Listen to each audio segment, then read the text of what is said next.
với chín ơi thương chị em muốn ông cha chủ chỉ cả kinh phụ nhị khó gì chạy nhỉ mỗi chi tờ họ cả mọi kiểu chỉ cả cho anh kinh nghiệm giả sử kỳ tụ cái phụ phận nhị thương chị mới kinh phụ nhị chỉ cả sử dụng nhị thôn sinh kinh duy chai lúc cả phụ dìm 22 trong 63 to 70 dịch chật để vì công tỏ là cái dịu thay nhìn thì tiêu xả tay hi để chung cao cái cung phi cái cung phi जो है công tỏ thì tiêu xả họ cái chỉ dùng cái phật thiền họ cái anh tỏ là cái chỉ sĩ là cái bổn sĩ hắn tỏ giả sử kỳ tụ lại ấy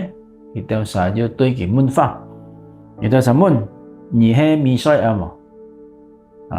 tiếng chỉ mới chỉ cần tít họ dù thấy nhìn to kinh buôn như là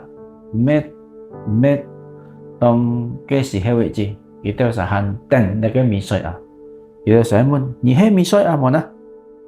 giả sử kỳ tụ trong bản phi tập kỳ tụ trong hết ngày còn ngày mi soi nhị tiêu xả nha xong sinh này thì tiêu xả phần có muốn không hết anh nhóm con nhị hay xong thì cái lay một giả sử kỳ tụ con anh giả sử kỳ tụ con nhị chị cả con ấy ngày hè xong thì lại nhưng chỉ mới mình thì cả tí tết sẽ giả sử kỳ tụ hè sẽ cả cái xong thì kỳ hè số kỳ xăm vui dịch thì xong thì dù hè thì hạ an toàn những cả con giả sử kỳ tụ mẹ xong thì kỳ先第一季，但係就係個相信呢，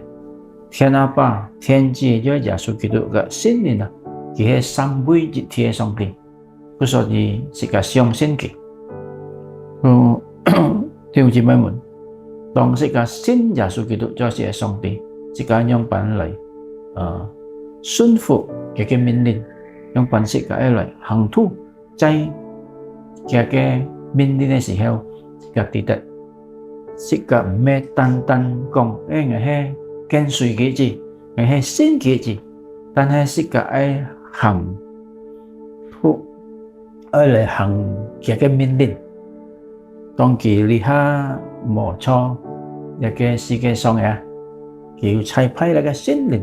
格是個同齊，安備是個，當是個就như到買庫存，上帝俾格是個同齊。相信當時cái嚟nhận chấp là cái